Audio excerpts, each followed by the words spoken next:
It's our first in-person event, so we're super, super excited to have you all here. And it's a great introduction to a particular focus we've taken on, I think, more and more over the last few years, which is oral history as the main methodology for so many of the projects we're working on.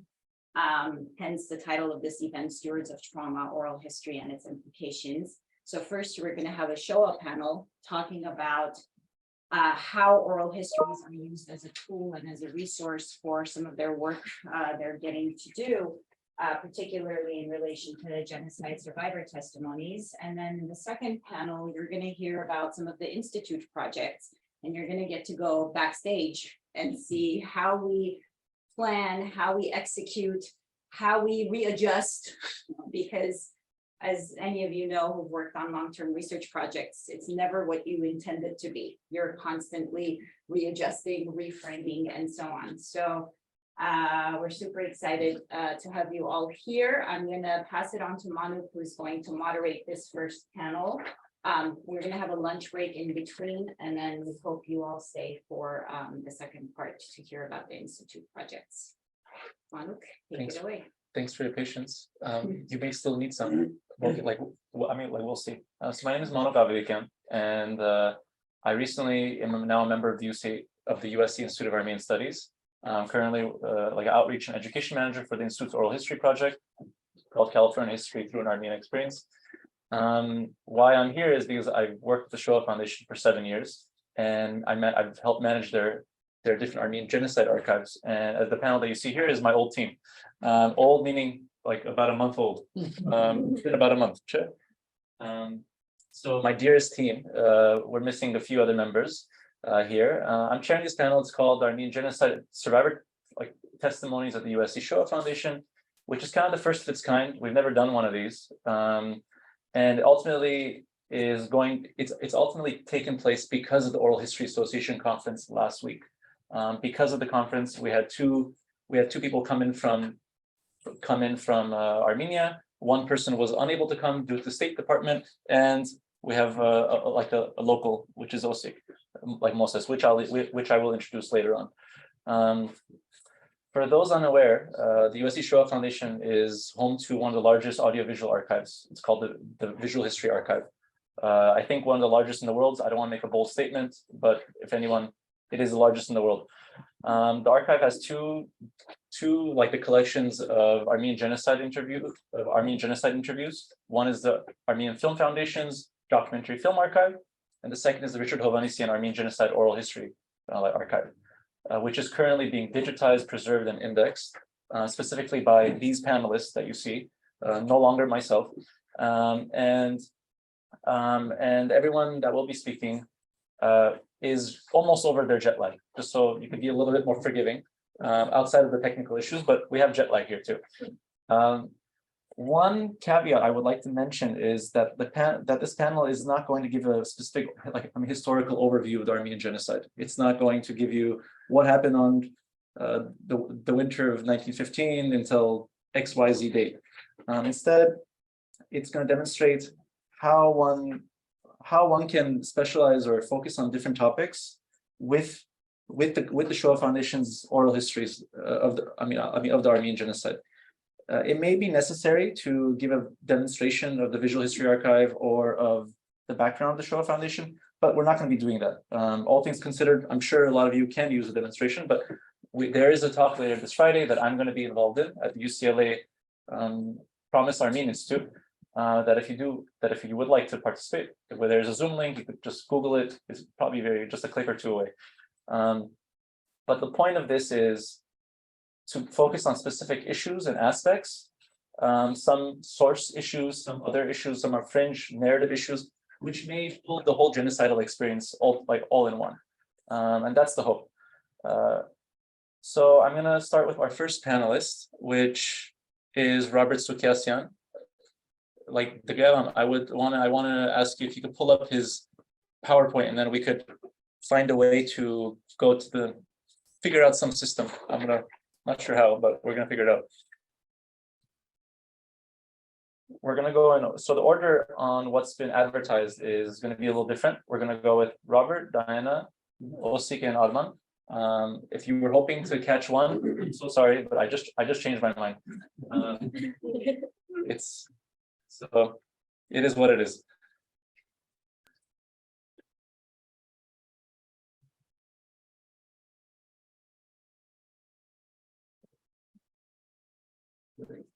So so Robert Sukiastian, I want to give a brief biography. He's going to be going over various issues of sources in Armenian genocide studies and the use of oral history, primarily around deportations in 1915. He was formerly a researcher at Yerevan State University's UNESCO chair for the prevention of genocide and other atrocities. He was recently a Fulbright scholar at the UCLA Promise Institute until just a few months ago. His primary interests are memory, oral history, cartography, digital humanities. He has an ongoing project on a micro level study of the 1915 Armenian genocide deportations, particularly in the province of Sebastia or Sivas, which aims to digitally map each deportation station and follow each caravan along its way. Robert may give you a little flavor of it within his presentation. Robert, please stand because I know how much you like to stand. I just can't sit. I don't I like to stand, understand yeah. about probably the same. Thank you very much for your kind introduction. As Malik mentioned, I'm going to talk about the survivor testimonies, but I will talk about them in a general approach, not concentrated on the oral histories as a separate phenomena. So I will start with an overview of the Armenian sources, Ottoman sources, and missionary diplomatic sources. Later on, we'll look briefly at the deportation station of Hasan Shelebi, and also talk a little about the oral history collected. You want me to give it? Yeah. So Give it to me. Oh, never mind. Okay. this is the general map of Armenian genocide, massacre, and deportation sites. So the place we're going to talk about today is Hasan Shelebi, like very close to the city of Sivas or Sebastia. And this is a depiction from a survivor on their route. So several survivors came around and discussed and put together their memoirs about the deportation route, and this is Sebastian. This is the place we're going to discuss today. Okay, so I'll just do a quick overview of the Armenian sources and their importance. So why Armenian sources are important? First of all, because they provide full testimonies about all of the genocidal atrocities. So to put it in perspective, on all the steps of a genocide, starting from the official secret orders until the local governments and then to the implementers, there are always people changing and bureaucracies going on, and even on the ground, like the gendarmes who would accompany the caravans would change every 5 miles. So there is no single Turkish side or any other side who witnessed the process as a whole. So that's very important. So they provide a full view of any genocidal experience. Also, they go real deep into, for example, in this case, we're going to talk about deportations. They describe deportation experience in all of its attributes. So it's the daily life, conditions of deportations, method of survival, about food, clothing, rape, bribery, and all of these issues, which are otherwise never talked about. Yeah, that also includes all of the other bureaucratically non-documentable information. By this, I mean the information which wouldn't be reported by the implementers and all the aspects around that. Yeah, and also most importantly, Armenian sources provide detailed information about perpetrators, because many of these people were around even before genocide. So many of the perpetrators were known to victims. So the other side of the conflict, who is present on the ground are the foreigners, its missionaries and diplomats. For the case of Sebastia, there are no diplomats. The consulate was closed, but there was a big American mission on the ground. And in this case, we are lucky to have it, but usually they only cover, these sources cover only a fraction of atrocities because of a lack of presence on the ground. Also, since these people were not deported, they just didn't see it. And they could only describe the events where they were based in, like when the refugees would pass through the big towns and so on. And also another issue with the missionaries and when they are present, it's not very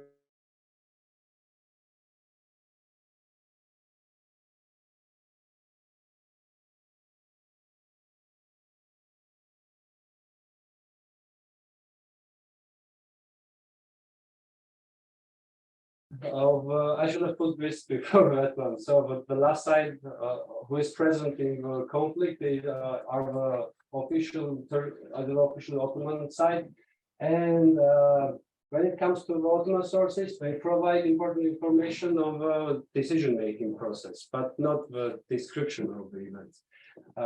So the Ottoman sources that I'm interested in are the orders and the decision-making process.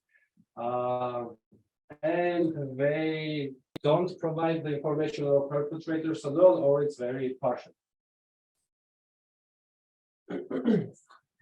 So now I'm going to talk about Hasan Celebi, this specific deportation station on the route of to Malatya, from Sebastian to Malatya.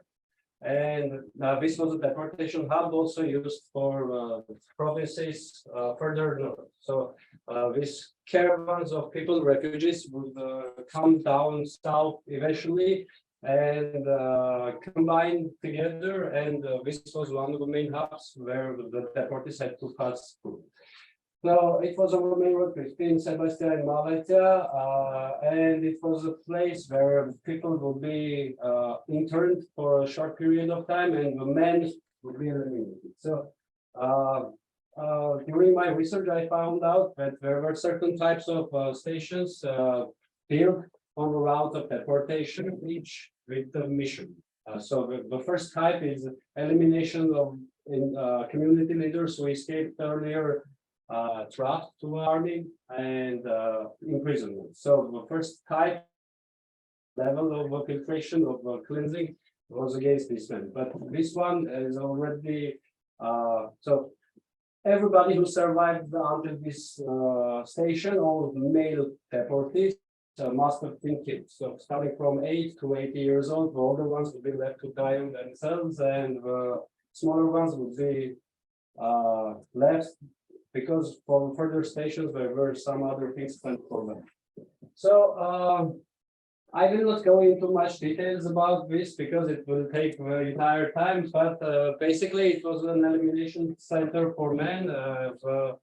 Perpetrators were cooperating with local Kurdish population, and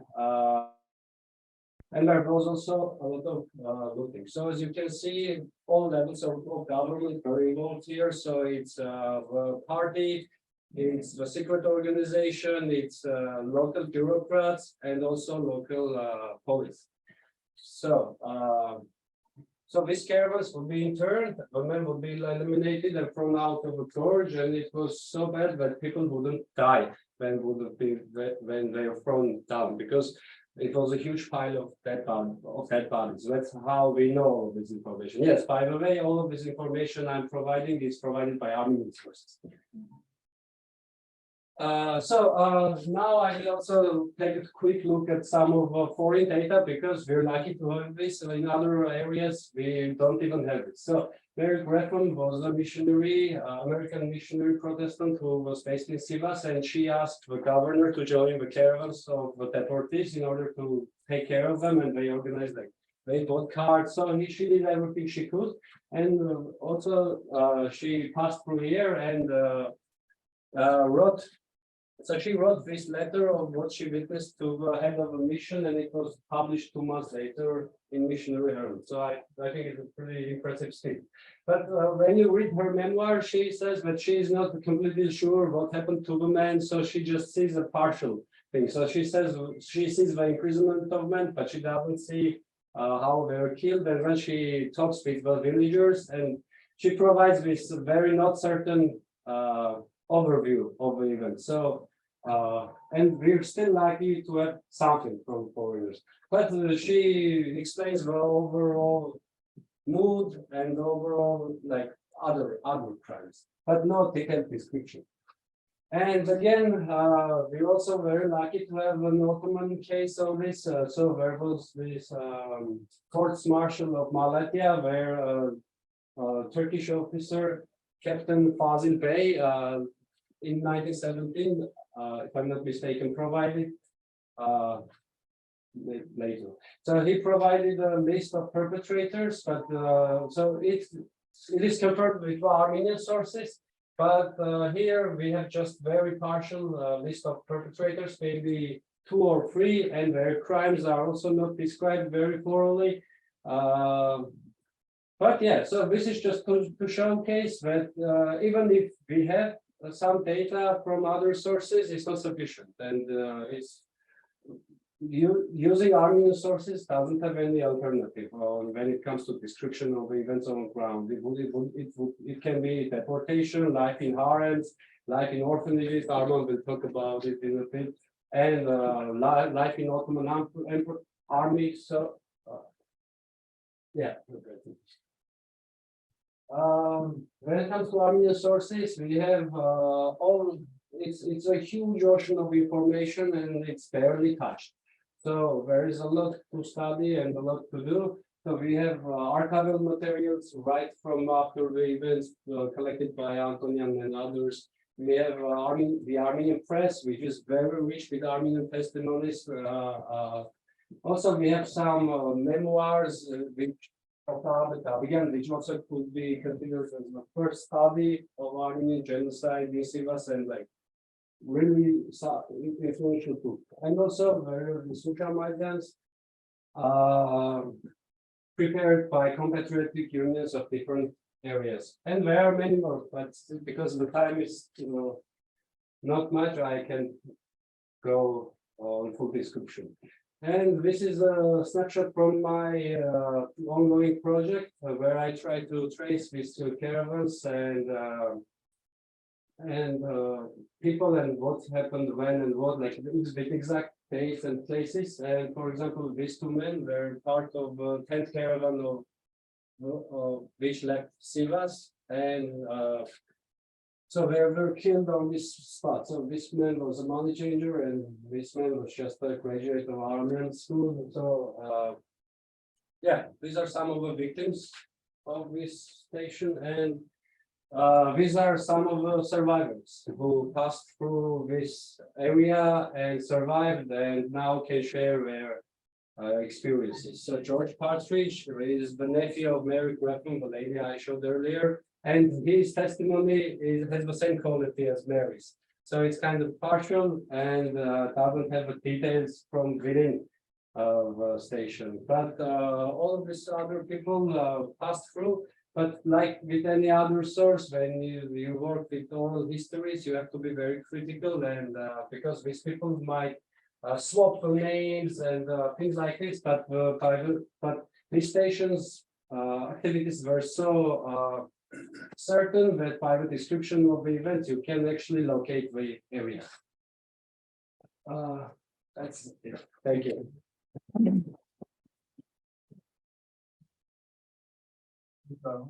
Thank you, Arman. Thank you, Robert. You're welcome. Questions later? Yeah, questions later, if we get there. So thank you for keeping it short. Thank you. Very short. So our next talk will be via Zoom. Diana Yailoyan. She will be discussing the various realities of Armenian survivors in Russian Armenia, or in the Russian side of this period, which also became Armenia from 1915 to 1920. Diana was fortunately on Zoom. She is a PhD candidate at the Middle Eastern Technical University Department of International Relations in Ankara, Turkey. Her interdisciplinary research covers track 1 and track 2 diplomacy between Turkey and Armenia, Turkish nationalism, political violence in Turkey, oral history, reconciliation, and transitional justice. For the past 7 years, she has been working on Turkish-Armenian civil society dialogue, with a team of political experts and economists. She has worked on numerous projects studying cross-border, engagement and economic, social, and psychological effects on the sealed border and the absence of direct communication between Turkey and Armenia. She has delivered presentations on her research at national, international academic conferences, seminars, workshops. She is an alumni of the Genocide and Human Rights graduate program organized by the Zoryan Institute in partnership with the History Department at the University of Toronto, and the co-founder of the grassroots platform like Caucasus Talks, which brings academics, activists, practitioners from the South Caucasus to conduct alternative and informed dialogue about different issues within the region. Something very much lacking.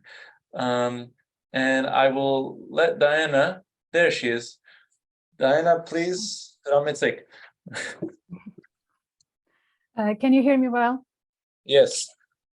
Hello, everyone, and thank you very much for invitation. I'm very sad for not being there. I'm really jealous, but that's at least good to connect via Zoom. I will be talking about the testimonies of Armenian genocide survivors who fled to Russian Armenia. In that time it was Russian Armenia, and stayed in Armenia until the Sovietization in 1920. Some left after the February uprising in February 1921. I will be talking about this later. So before, I would like to say that unfortunately, due to the time limits, I will not be able to cover wide range of topics and also realities that the testimony survivors are mentioning in their testimonies. So this will be very limited coverage, but if you will have any questions, I will be happy to elaborate in the Q&A session.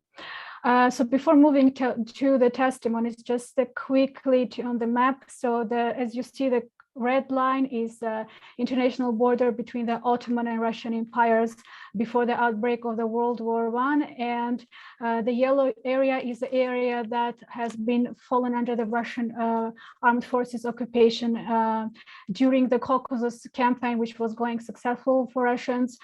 So as you see, Bitlis and Van both fall under the Russian occupation, and my survivors that I will be talking on, one survivor is from Bitlis, and 3 other survivors are from Van. So in case of Armenian survivors from Bitlis, the flight route is the following. They go to, the most important thing is when in the end of July of 1915, the Ottoman army starts again advancing towards Bitlis and Van. Russian army tells immediately to the Armenian residents to leave the area as soon as possible. So without barely any preparation, Armenians of Van and Bitlis start preparing and going through the long journey. So from Bitlis, they go via Alashkert, and from Alashkert they go to Iğdır, and Armenians of Van go via the Berkri Valley, which is the northeast part of the Lake Van. And in Berkri Valley, many Armenians are being attacked by the Kurdish Chetes.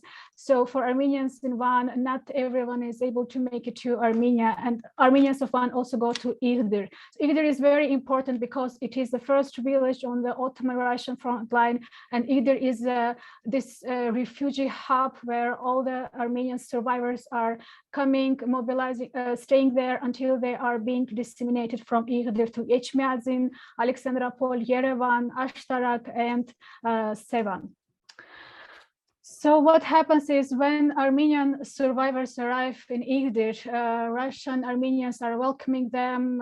There are thousands of survivors coming there, and the situation is very chaotic. Many Armenian children are losing their parents. So there is also Armenian patrol horsemen who are guiding the area, trying to find parents for the children. And there is also a very interesting research by Armenian scholar Aysed Arpinyan, who is exactly elaborating on the humanitarian aid provided by not only Russian imperial government, but also by the Russian Armenian philanthropy organizations. We know a lot about Near East Relief Organization providing aid, but there is not much information on the Russian relief organizations. And also many Russian Armenians were donating, trying to help survivors as much as possible.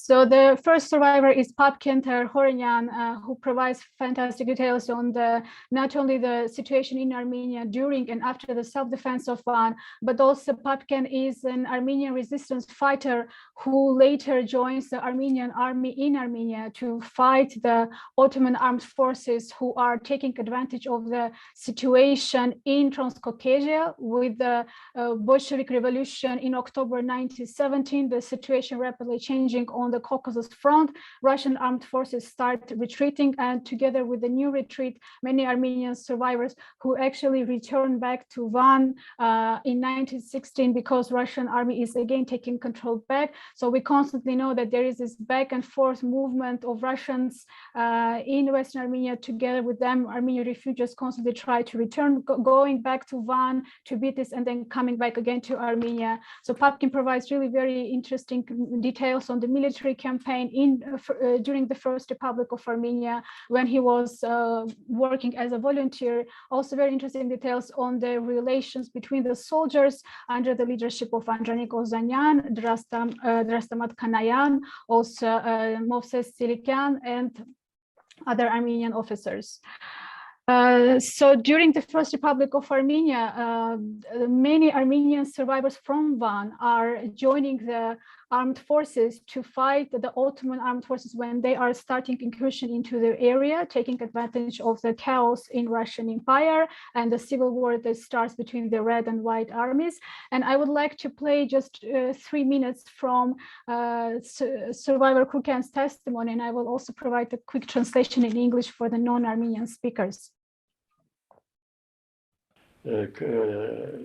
Kardan նորեն կացիկման, որը ասանքամ բերգրի ճամփով բանկացինք, վարմնացինք, նորեն վերադարձանք, երրորդին, երբ որ 1918-ի սկիզբներ եւ այլն Կարնան, դարձարկացինք դեպի Վան։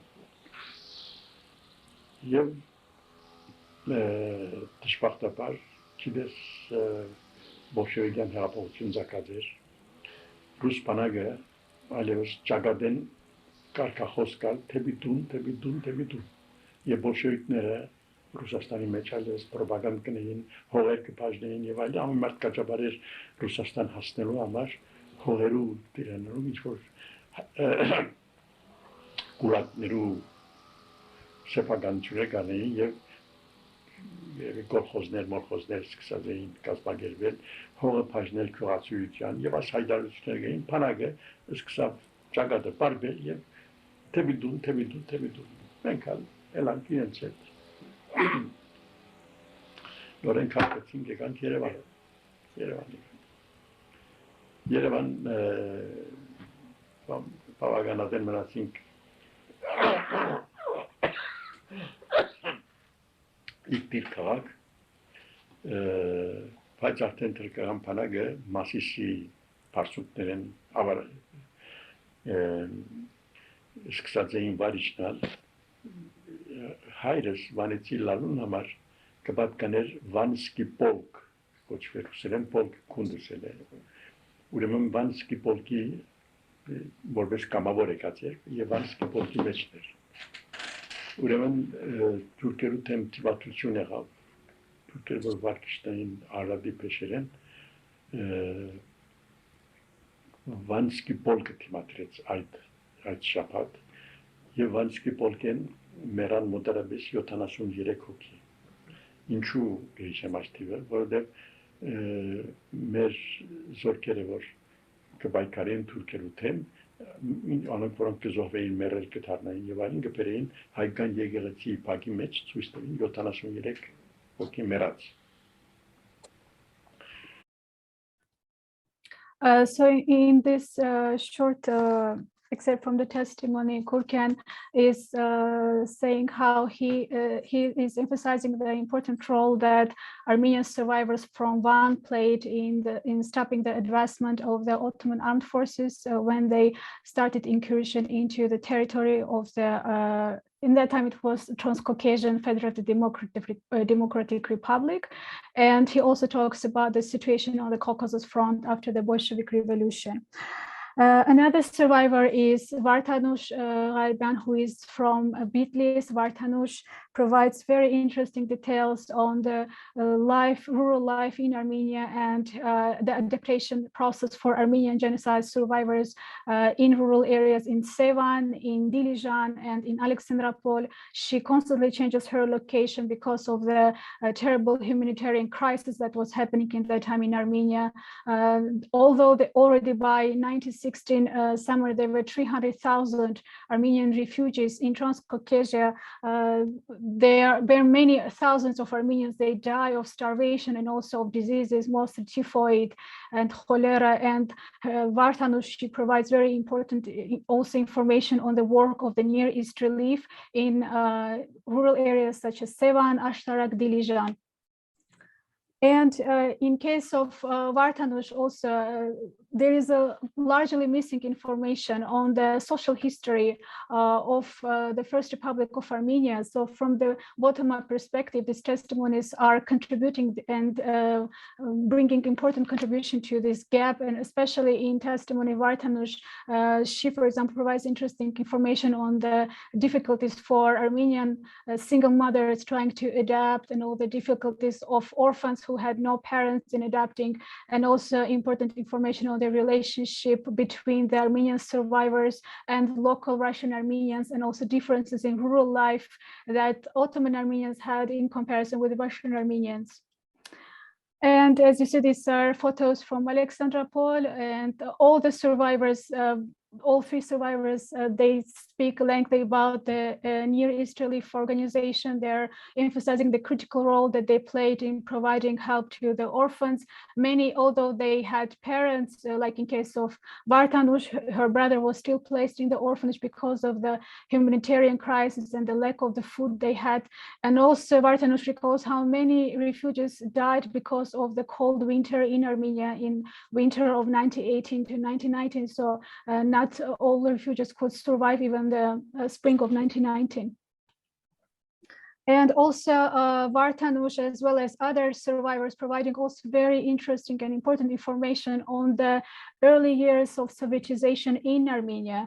And all the survivors are living Armenia in 1920, 1921. For example, in case of Popkin, because Popkin was heavily involved in the, he was an Armenian soldier, and he was participating in also had close contacts with the first Armenian government. So with the Bolshevik takeover of Armenia, political persecution campaign starts, and all the survivors, they provide lengthy information on the horrors and terrible tortures that were taking place in Armenia towards Armenian armed military officers, as well as first officials of the first government of Armenia, and basically everyone who was affiliated with the first government of Armenia. So Popkin does not feel safe, and he feels that it's time for him to leave.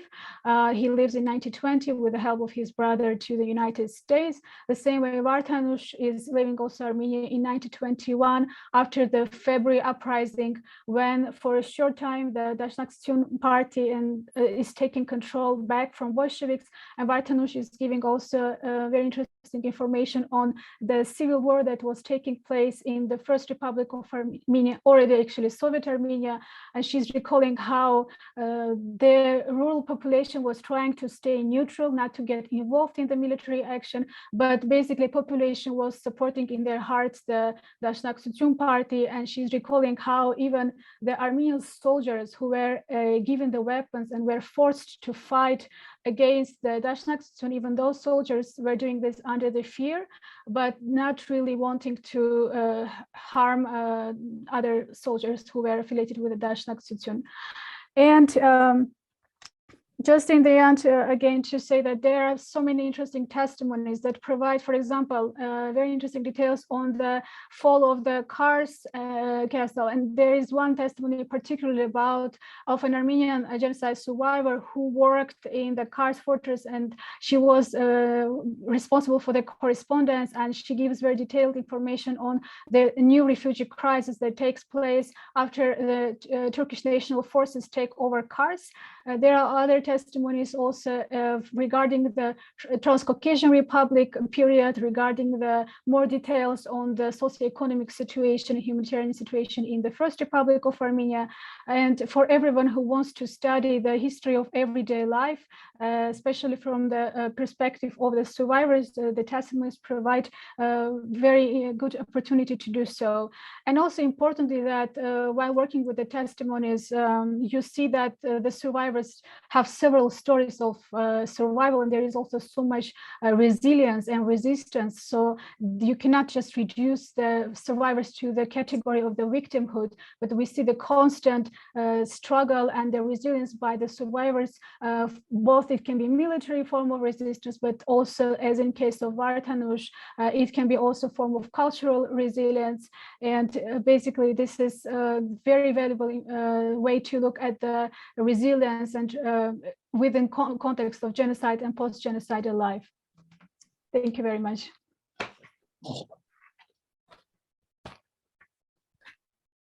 Yeah, that was great. It's great that we're able to elevate, at least with this talk, especially Dr. Hovhannisyan's work, which is his 4 chapters on the First Republic of Armenia. This is ultimately another take, or not another take, but from a more history from below approach of what Dr. Hovhannisyan has done, which he dedicated like 20 plus years on, or more. I wanted to, thank you, and I wanted to also state that there will be sandwiches and food, that there'll be food after this particular panel, or after this panel. And before there is food, we're gonna go with Osik Moses's talk, which she'll be speaking about a much lesser known experience of Armenian refugees in northern Iran, and where Ottoman refugees or Ottoman Armenian refugees were hoping to find safety. That did not exactly happen, and it's a much lesser known narrative part. It's a much lesser known topic of the sorry for my stuttering, of the Armenian genocide. Osik is an independent researcher who is trained in oral history, archival documentation, and genocide studies. She has a particular interest in the Weimar Republic, the Armenian genocide, and the trial of Solomon Tehlirian, who was the assassin of Talat Pasha, ultimately the Hitler of the Armenians, if one were to simplify it. Concurrent with her work at the USC Shoah Foundation, which she is now a full-time member, like a full-time staff, congratulations. She manages a passion project of oral histories from the shrinking Armenian community of Iran. And I also wanted to emphasize that she's one of our original indexers. So she was on board with indexing these over 2 years ago. That means Diana was on time. So thank you. Before you start, Osik, we have to figure out a way to make this smooth. I will ask you to change the slide. Okay. Thank you. Okay. Thank you. Okay, thank you very much. So as Manuk said, my research on today is about our less known experience of Armenians who went to Iran, and also local population, and also those who fled to Iran thinking that they're gonna get some safety net there. Yeah, thank you. Next slide, please. So, yeah, an overview, if I can select. Actually, I just got a block here.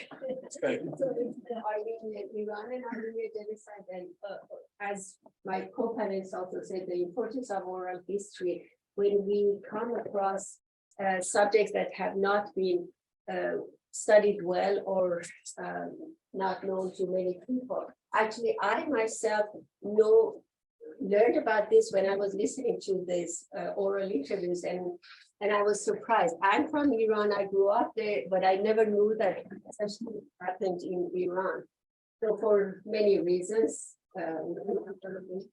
and also these oral testimonies are just bring like puzzle pieces that give an overview of what happens in the grand scale. If we call it a grand. Yeah, next slide, please.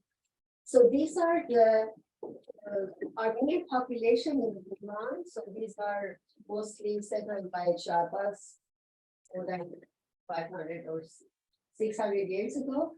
And these are historically, that part of Iran actually was many years ago, part of the greater Armenia, and Saint Bartholomeus and Thaddeus, when the two apostles went to eastward, they went through that area, and we still have monasteries there that every year Armenians go.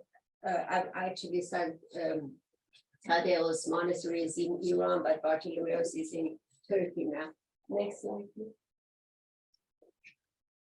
So these are the areas that mostly when people fled Van, the testimonies that I also chose are people who fled Van and went eastward, both to, and from here they went up to Armenia in different parts, and which I'm going to discuss, and these are the places that they try to flee and get some safety nets.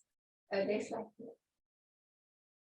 Okay, so what happened, what that is not that much well known, is the occupation of Azerbaijan. Azerbaijan is the eastern two provinces of Iran, and Azerbaijan today adopted the name later. It was not called Azerbaijan, so we shouldn't confuse the country of Azerbaijan with the two provinces of Iran.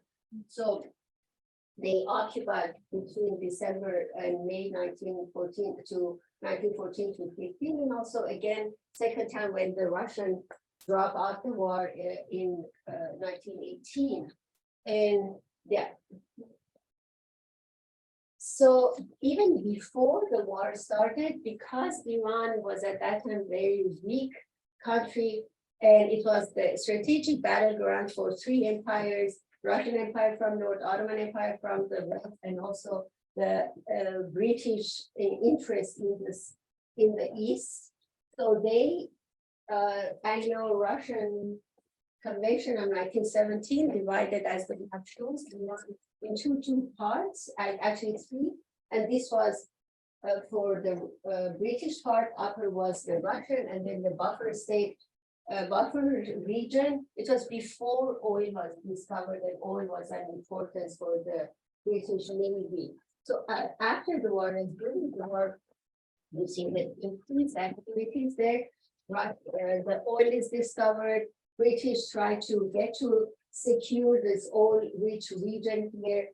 Ottomans are, with the help of Germany, they are trying to use Iran to get to the eastern part of the country. I mean, go to the British side, and also Russians from top. They want to just protect their own interests. So, as you heard, there were two flight exodus from Van twice. They first came when they were told to flee, and in 1915, and they went to this region and moved up, as Diana said. They went to, northward, and went to Yerevan and the places that Diana is doing research on. And I think this is Manuk Avedikyan is one of the testimonies that I chose. He talks about his experience, and I'm going to read the highlight of his. I'm not sure if you can see the. It should be in the middle. I don't. Oh, it's here. Yeah, Just a few seconds of his testimony we can hear, and then I'm going to read. Okay. So let's. It's on the bottom. Did the click it on the actual? Look at the. Just, okay. I think the voice is not there. It's okay. It's only 30 seconds of he was talking about his experience. That's fine. So I'm just gonna. He was born as in Jalameric, so and the names that they use is mostly the old names. Now it's in Pagan Ikari is the village that he was born, and then it's in the Van region. It's actually it says Van in the testimony, but it's 3 days, as he says, 3 days away from walking distance from Van. In 1915, the village that he lived in was not deported because Kurds were protecting them. They were mostly in the Kurdish area. And then later he says it became difficult for the Kurds to protect them and they told them to leave. In 1916, they went, all the Armenians went to the region that were mostly Assyrians, and they helped them and protected them. But then after 6 months staying with the Assyrians, they went to Persia. He went in 1918. And then they stayed there for a year, and they went to Jurfa, all these kind of cities that are in that region. And later, the Vanities joined them. The second time when they go back, in my other testimony, she talks that they went back to Van and then again came back because of the events that took place. They moved to Urmia, where the Turks continued to persecute them, especially after the British stopped giving them any kind of aid. But finally, with the help of the British, they moved southwards and went to Baghdad and Bakuba. So the interesting thing about this interview is that the interviewer is asking, were you even persecuted while you were in Iran? And he says, yes. So that was very interesting for me also as an Iranian. I didn't know that the Ottoman occupied that part of the country. And also the events not only affect the people who were in those regions, and also there's other testimonies that people who were living in Tehran, the few families who were there, they tried to escape. They were worried that Turks are gonna reach Tehran even, but it didn't happen. So this is the second exodus. Again, when these people go back, as my colleague co-panelist talked about, people went to Van, and then again in 1918 they came back. These are the routes that they took, and this time because the Russians were not there, they couldn't go to Armenia. They had to move southwards, and then went to this region and actually ended in Baghdad and Bakuba camping sites. And next slide, please. So this is actually the British 1918 assembled. I'm going to read it, my notes. A prototype special operation unit known as Dunster Force, named after Dunster Mill.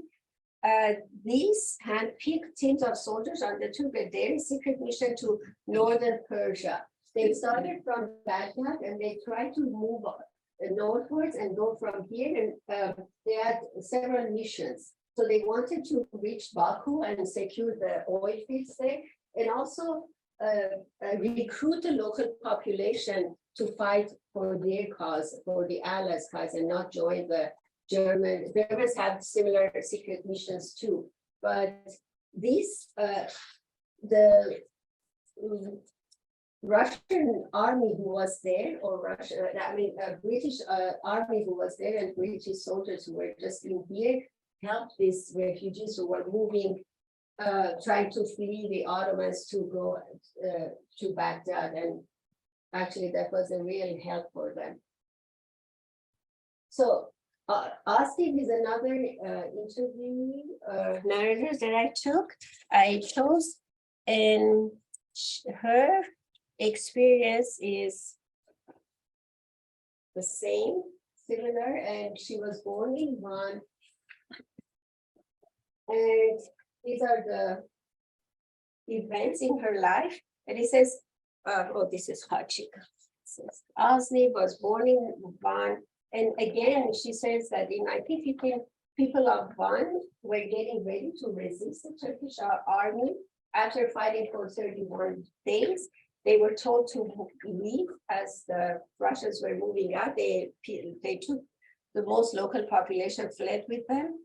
And 12 hours after she talks that they left Van, they were attacked by the Kurds, because the Kurds knew that the people will go in that direction. But the Gomnavors helped them. And afterwards, the Russian soldiers helped them. And from there went to Igdir, as Diana said. 6 months later, they ordered to return to Armenia. but this time through Persia. And they went to Salmas, stayed there for 40 days. From there went to Urmia, and because it was the Russian army was not there anymore, they moved southwards and went to Bakuba. And the British already prepared camps and quarantine. Next slide.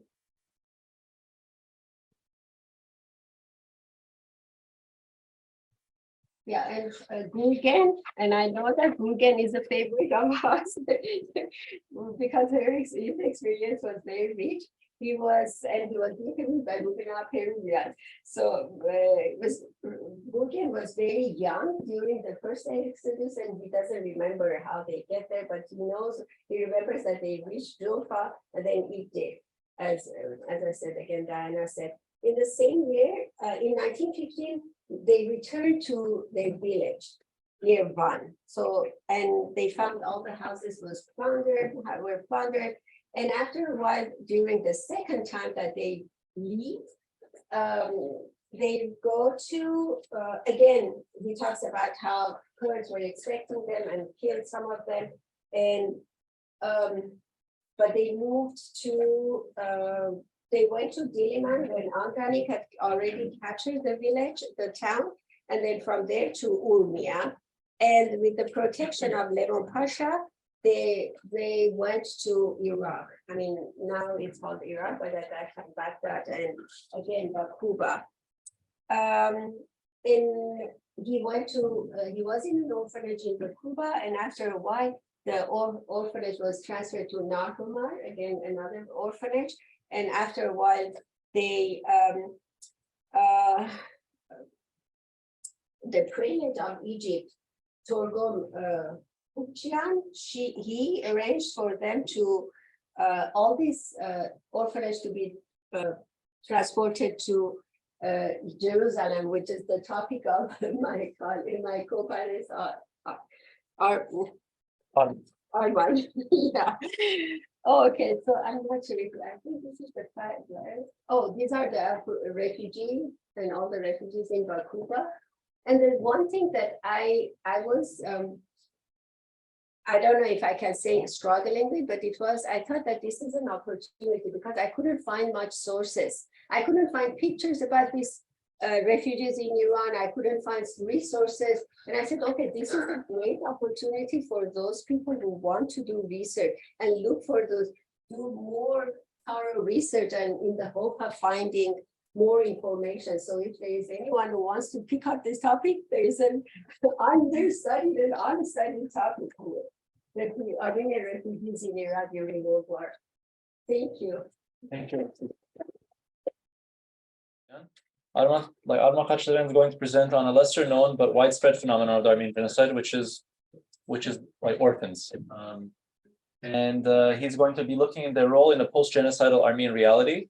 Arman will also end up showing you some photos that no one's ever seen before. Only Arman has access.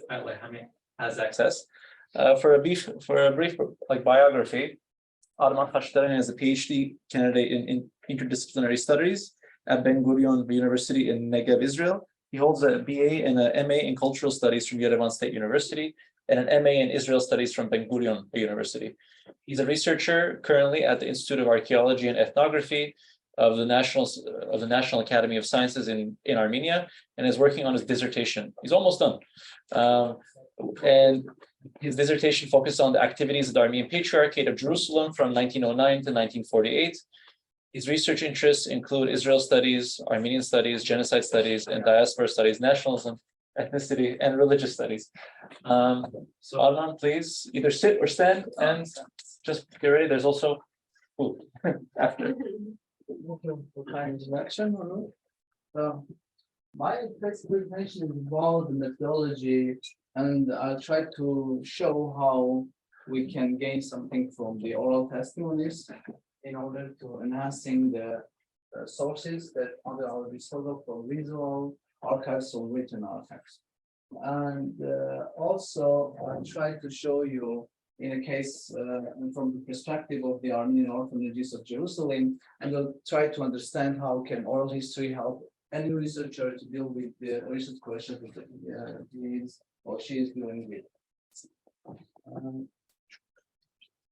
I have written an article about the orphans of Jerusalem a couple of months. And in the meantime, I got opportunity to work, to join to Shoah Foundation as an indexer.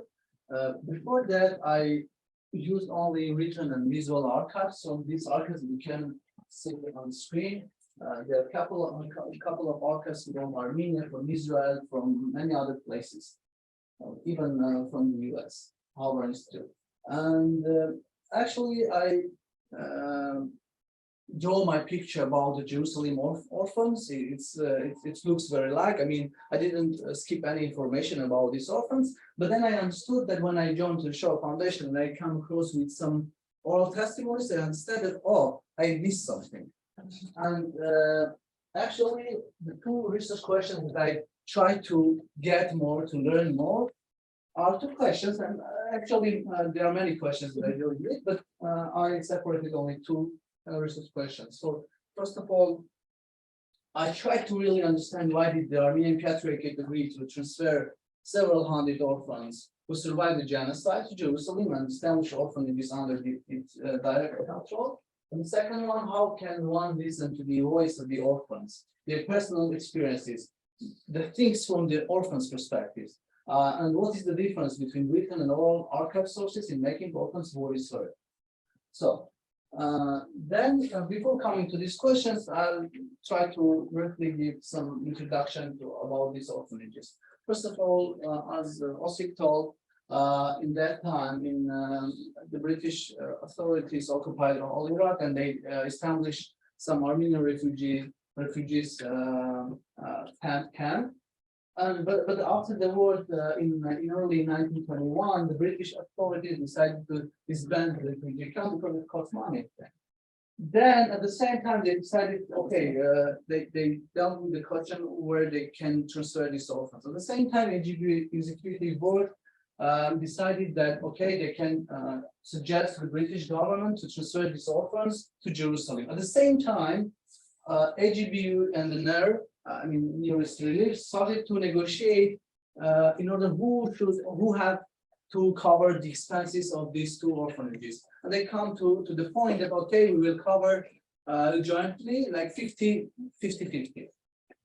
And then also they had some challenge. I mean, they need to receive some permission from the British government, not only of Iraq, but also Palestine, to transfer these orphans. And at the same time, also, the British government agreed to cover the transportation fees.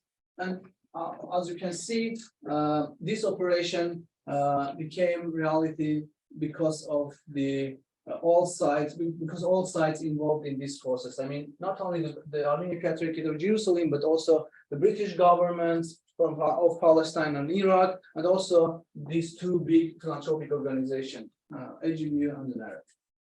Then,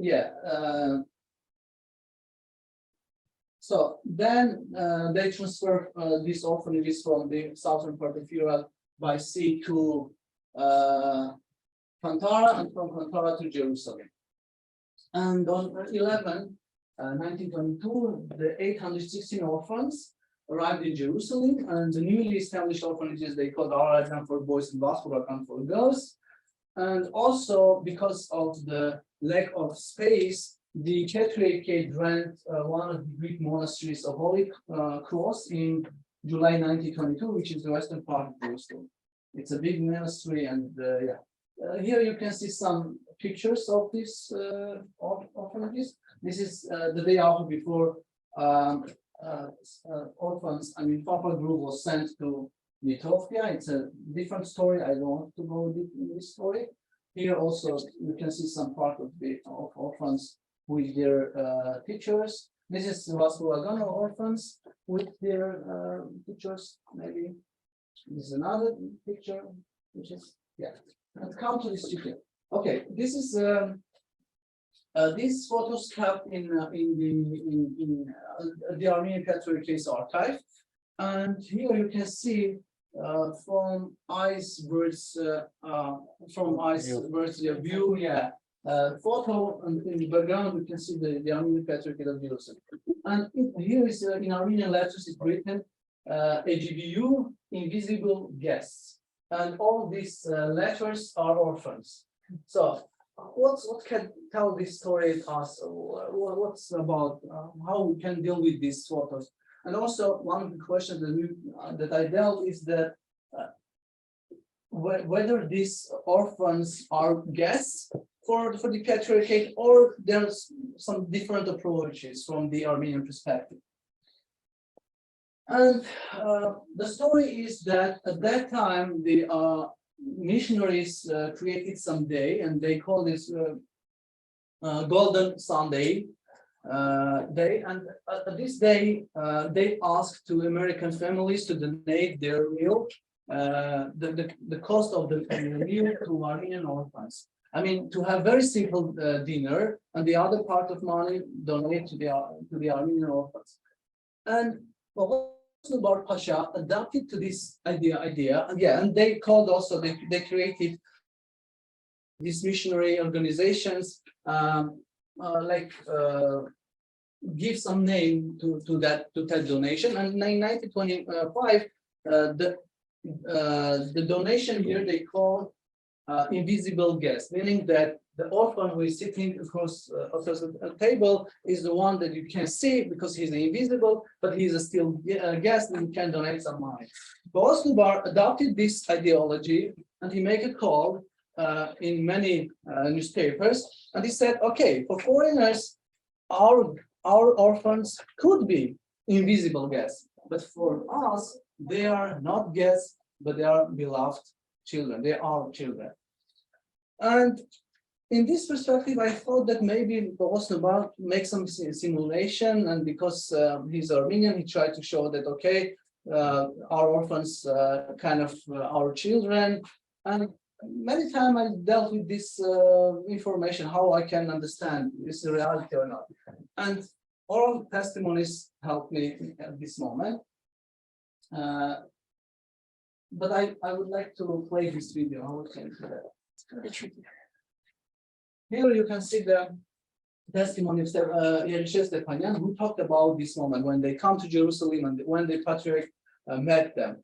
And the words that the patriarch says, the suitable what Bar announced in his call.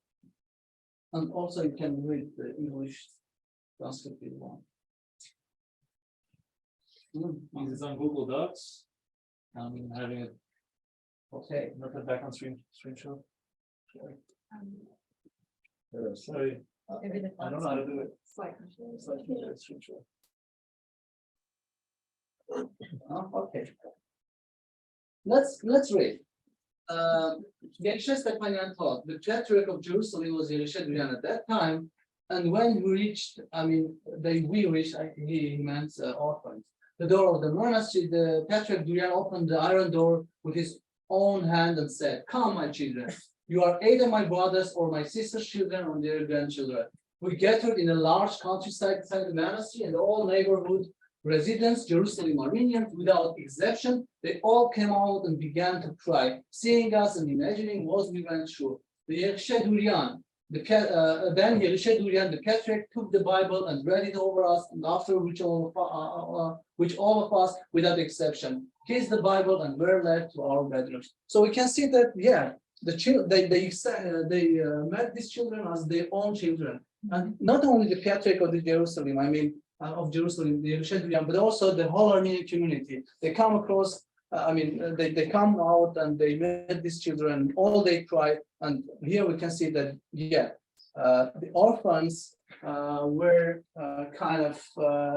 very, very loved, invisible loved for the Armenian ally. And not only political, but also religious figures. Spacebar. Okay. Also, about the Armenian orphans' identity. In that time, there's the discourse between Armenian allies, the political and religious authorities, and the issue was how they should keep the identity of the Armenian orphans, because we know many stories that how missionary organizations try to not convert these orphans, but they dealt. I mean, they had very big challenge regarding their identity. So yeah, I put some parts from letters from newspaper articles, how political figures thought about this issue. You can see like Akin Habib Pasha's words or Zabrelyasan what's thought about it, and also Babin Kulasirian, who later on became the Johnson Catholicos of CIS. But at the same time, talking about this issue, I have never met the real question and the real reason why the Armenians didn't want to put Armenian orphans in missionary orphanages. Okay, I understood that it's a kind of a question of identity and they would like to keep the Armenian orphans' identity, but the real issue, what was the real issue? So, Gulgen Martirosyan, who talked about, talked about this issue and what he said. He said, I don't know what. Okay, yeah, he talked about Nel, and yeah, he said that Nel wanted to adopt us, I mean orphans, to make the elder ones working farms in America, and to give the younger ones for adaptation to those who wanted. However, the spiritual leaders of Egypt of that time, who was Sargon Bishop Bushakian, who was later elected the Patriarch of Jerusalem, said that if this problem emerged, that is, if 1,000 orphans leave for America, the orphans will be assimilated, and as a result, 1,000 Armenian families will cease to be. So he turned to the AGBU, which called us to Jerusalem, and we became the orphans AGBU for 5 years. So that was the issue. They didn't want to move Armenian orphans to by missionaries because they thought that they will move these orphans to America, then some issue will arise regarding the identity of these orphans. About the education, of course, I had from written sources that they had some courses for example, course for Armenian language, for many other things, and but I didn't know that these guys didn't know even Armenian alphabet. And one of the survivor, yeah, orphan Yerisha Stefanian told that, yeah, we learned it in an orphanage. He meant the Armenian alphabet. And the other thing that I didn't know that they practice every Sunday as a real Armenian Christians, because we didn't have any written sources about this. And he said that, yeah, the church being nearby, because this is I don't know who have been in Armenian quarter of Jerusalem, but inside the Patriarchate, very close. And this is like a kind of Armenian identity hub, which I call. Yeah, and the church was very close, and is still close. And he said that the church being nearby every Sunday, without exception, we went there. We never missed Christmas, Esther, Tian and Taraj, or Vartavar. So this is kind of information that helps a researcher to deal with the research question. Okay.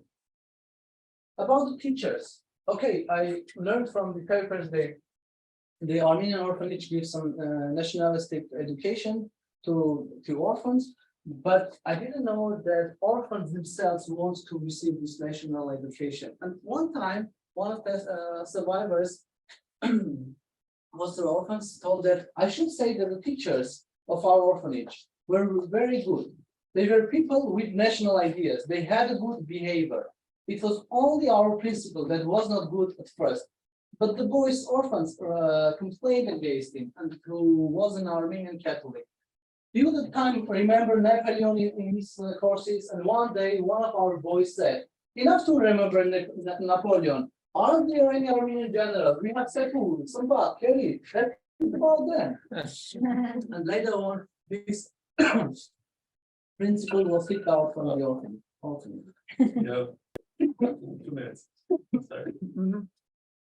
And the last testimony, which is wonderful, and actually I would like to play this testimony because it's tell a lot. Yes. Much, yeah. But okay, because we don't have this opportunity, that's it. But before that, I'll give you some. Summarize it. Yeah, some. It's the best. It's the best one. Yeah, it's the best one. And the problem is that it's not a problem, but we know that Armenian orphans living in Jerusalem, like 500 boys, of course, every day they are like crossing Jerusalem, going from A point to B point, and of course they have very good shape. And kind of they became as a treasure for the Armenian Patriarch, because he knows that he has many orphans, and these guys all are trained. And one survivors tell that the English and the Arab governments forbade us to walk in the city because we were properly trained. I wouldn't say we were equal to the Americans, but still, neither the government of Jerusalem nor the government of Lebanon, Palestine, the provision here, had the discipline that our orphans had because we were trained. That's why the government got the jailers. We would travel with our pepper group, we accompanied American tourists, took them to the Garden of Gethsemane, then we put them in hotels. We were like an Armenian army. And when Torgan Bushakian came to visit from Egypt, seeing the name Arajan Orphanage written on the building, he said, "This is not an orphanage. This is in our Armenian military barrack. You should either call it seminary or Armenian barrack." Because we had our own self. So we wanted to show our enemies, Turks, that in spite of being orphans, we were able to reach there. We used to have that perception of self, and we still do. Sometimes, as I attend military parade, moments on games in Beirut, whenever I see those, I got emotional, as I did yesterday. I see my child's protest. That's what comes to my mind. And interior says that, okay, that the Armenian people overcome it, please go on. And the interview says, it got emotional and said it's hard to talk about it. And I guess that because this is voice, it's not video, and I guess that he has something in his eyes. Thank you very much.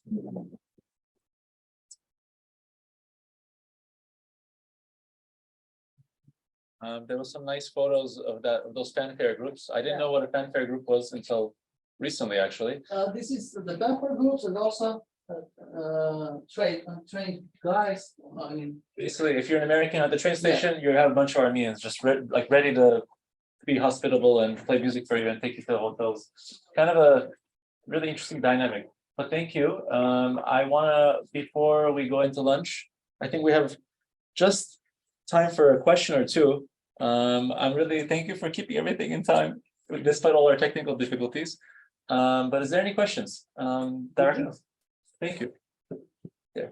I wonder, do you know if any of the orphans were actually not orphans, but had just been separated from their families? Like, was there an effort to reunite families? Or did that ever come up in your research? Great question. Great. You know, how describe who is orphan? This is very difficult question. But from my perspective, someone who doesn't have any financial support, who doesn't have any support from anyone, we can say that he is an orphan. In this case, yes, we have many cases that these guys have or mother or father or some relatives, but still we describe this kind of category as orphan. Why? Because of this reason, because they didn't have any support from anyone. But later on, I saw many letters that relatives, parents sent to Jerusalem Patriarchate asking them, could you tell me whether my son or daughter is in your orphanage? Some cases, yeah, they are lucky, they can find their relatives, their kids, their children, but the other cases, no, because in that time, any Armenian who lost its links with relatives tried to found in the cases in some way, and they sent many letters to asking the big institution, not only the Armenian Patriarchate of Jerusalem, but also Patriarchate of Istanbul or AGBU, do you have this guy in your list? I don't know. Still goes Yeah. on, actually. Yeah. Now Islamified Armenians in Turkey are trying to do it because they're trying to reconnect with their identity. So this huge phenomenon of trying to trace loved ones, which is a term that we have in the visual history, okay? It was a ginormous, huge phenomenon. It's still going. So, But Armenians we've lost our roots more or less in the diaspora, or it's a bold statement. So we don't know what village we're from. So and there's still Islamified Armenians that know all of it, but are trying to connect with family that may be in France or the US or in Armenia. It's a big thing. So I'm changing the topic, but it's tied to this. And other questions? This is a question for all of you, but where are the majority of your sources located? Like where did you do most of your sort of primary research? I can speak for me. I use the Armenian Genocide collection at Shoah, and for historical background, I used Dr. Avedikyan's book, and there is also another book about Iran, Richard Young. So I use those two sources, but then I said there aren't much about the Armenian experience in Iran during World War I. There you go. Yeah. So most of my sources are located in Yerevan. It's National Archives of Armenia, Archives of Genocide Institute, Institute of Ethnography, Museum of Literature after Elisha Charens. That's the main collection, but different things from different places anyhow. Also, Shoah collection. Use the visual history archive. When I used to study in my MA in Israel, and when I come across with the title of my MA, I had a chance to visit the Armenian Patriarchate of Jerusalem and ask an archive for them. And I'm most lucky guy who got this success, and I had a chance to shoot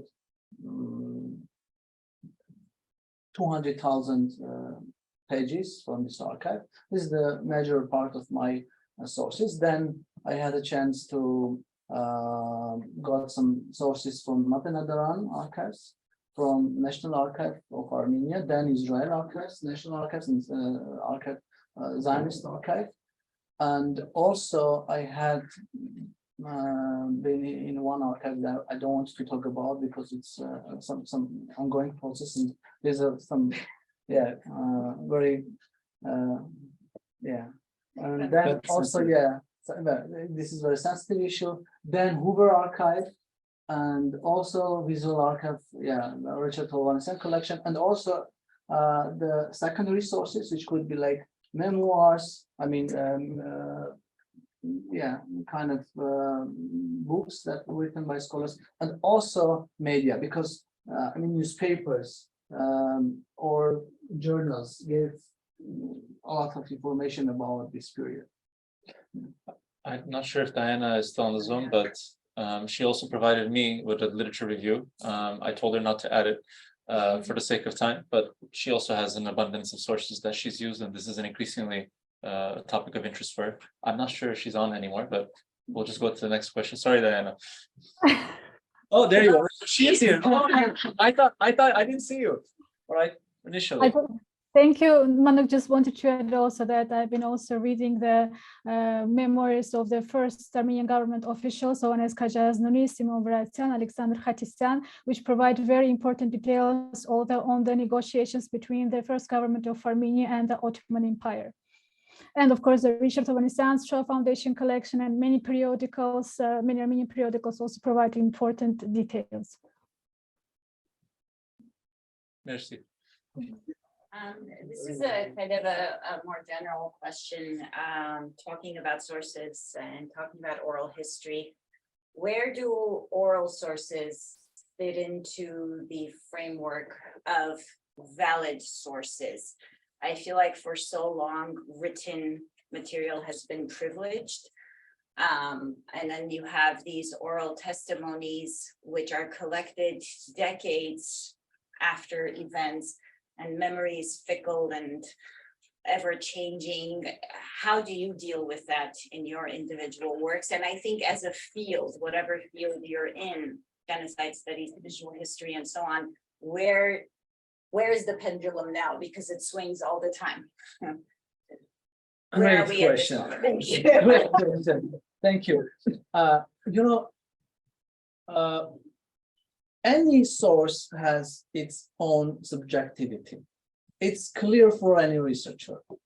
And I think that the most methodology, how we deal with these sources, it doesn't matter oral or written or visual, it's the combination. You need to understand the story. You need to look at the story not only from the perspective of one oral testimony or one source that you have under your disposal, but go around to the event, and even from the drone zoom or iBird's view, come to look at the story from right, from left.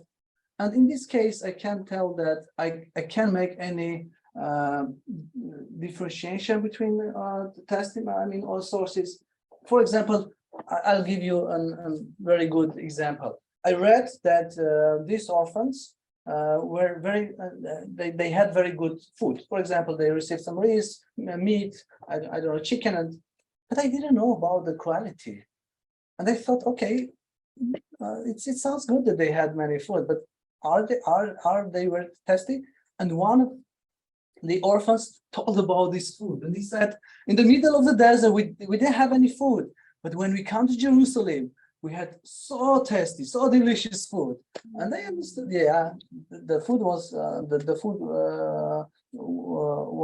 I mean, had very good quality. So we can use oral history, and yeah, it could be help to understand much deeper the issue, the story.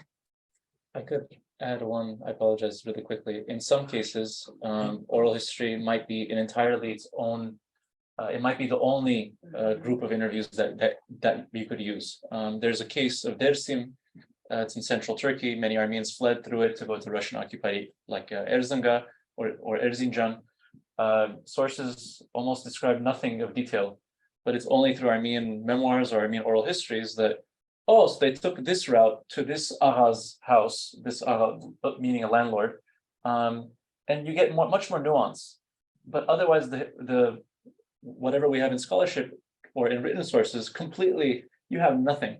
It's almost zero. Of course, other scholars could, there's different regions, different issues, but just want to mention, sometimes that's all you have is the oral history. I'm assuming there's the other project that you have is also, sorry, you're. Oh, is there any attempt to get a genealogy? If I pointed to this orphan, one of those orphans in that picture, can I locate their? I will. Children. I will mention one thing about the archive, which is not what we did in this panel, but the Visual History Archive at the Shoah Foundation has a searchability where you can search for a person. So let's say you put a name like Sarkis, very common Armenian name. You will get all the Sarkises that are mentioned with their last names if we have them, and if they're brothers or sisters or friends or acquaintances, uncles, you'll get a long list of people and their associations. Ideally, what you would do next is go on Ancestry if they're hopefully came to North America. If they didn't, then I would recommend you work with Armenian Genealogy Project, which has some real masters of genealogy that work on that. George Avjayan, they're East Coast based, but they're a US based organization or a network of people. Armenian Genealogy Project. They could help you depending on where your family ended up. Asia, Africa. You have to be special. You have to look at special sources for each. Us in America don't help the Armenians very much. It's got Western Europe and the US.